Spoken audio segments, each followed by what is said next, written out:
5 seconds. Sir, in the course of his speech, the Honorable Minister made a statement to the effect that the food situation in the country will continue to be satisfactory during the months to come. I entirely agree with him because we have had a fairly good monsoon and the condition of the standing crop is fairly satisfactory.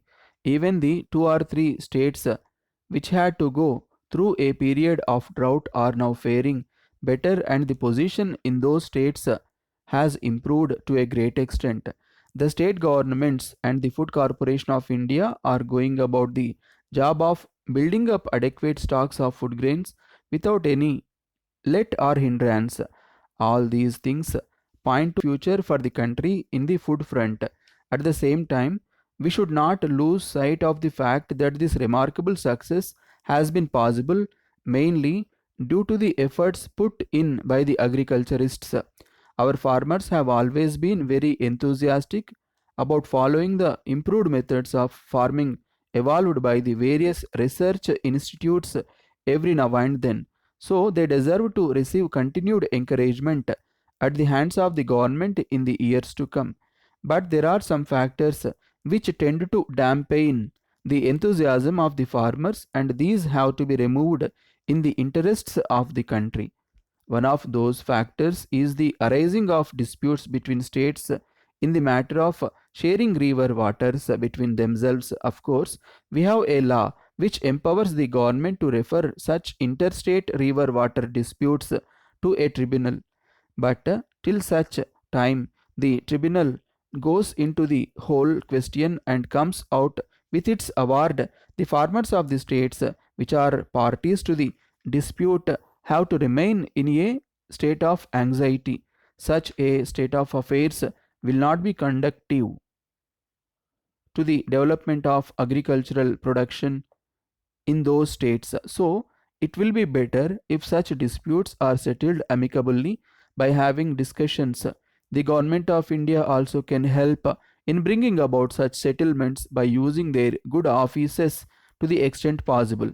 Sir, the public distribution system is working very well in our country due to the sincere efforts taken by the central government and also the state governments. Some years ago, a committee appointed by the union government made suggestions as regards the commodities that should be made available through the public distribution system. While most of those articles are being made available, there are some items which are always in short supply. One such item is the cooking oil, which is prepared by refining a particular variety of palm oil, groundnut oil, which is used as cooking oil in certain parts of the country, has an individual use also in the manufacture of certain goods. Therefore, its price goes up in certain months to such an extent that ordinary people are not in a position to buy it for cooking purposes. The only cheap alternative available to them is the refined palm oil. This particular variety of cooking oil is not produced in our own country, so it is imported by the State Trading Corporation of India and marketed through the public distribution system at prices fixed by the government. But the supplies affected by this corporation do not match the ever growing demand for this commodity. I therefore request the government to take all possible steps to import this cooking oil in larger quantities. Another commodity which is not available through the public distribution system nowadays is the cheap variety of cloth. It is said that this variety of cloth, which is manufactured by the Sikh mills taken over by the National Textile Corporation, is being sold through the retail shops of that corporation. But such shops function only in towns and cities, and it is the people living in the rural areas who have more need for cheap cloth. I would therefore request the government to revive the system of selling this type of cloth through the public distribution system. Sir, the cooperative stores play a vital role in the effective implementation of the public distribution system. It is a fact that most of the cooperative stores in the urban areas are functioning very well. But as far as the rural areas are concerned, it cannot be said that the consumer cooperative movement is given the same amount of importance which is given for the purpose of extending credit facilities to the farmers. This position has to be set right and the consumer cooperatives have to be strengthened. I would suggest that the government of India may examine the matter carefully and if necessary make necessary suggestions to the state governments. Sir, I would now like to say a few words with regard to the issue of family cards for getting supplies of essential commodities.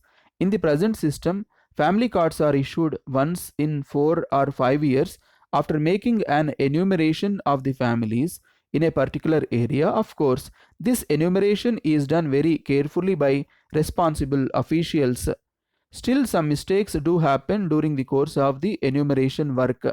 Sometimes, some areas in a town are completely left out, and the families living in those areas have to go without family cards for a long time.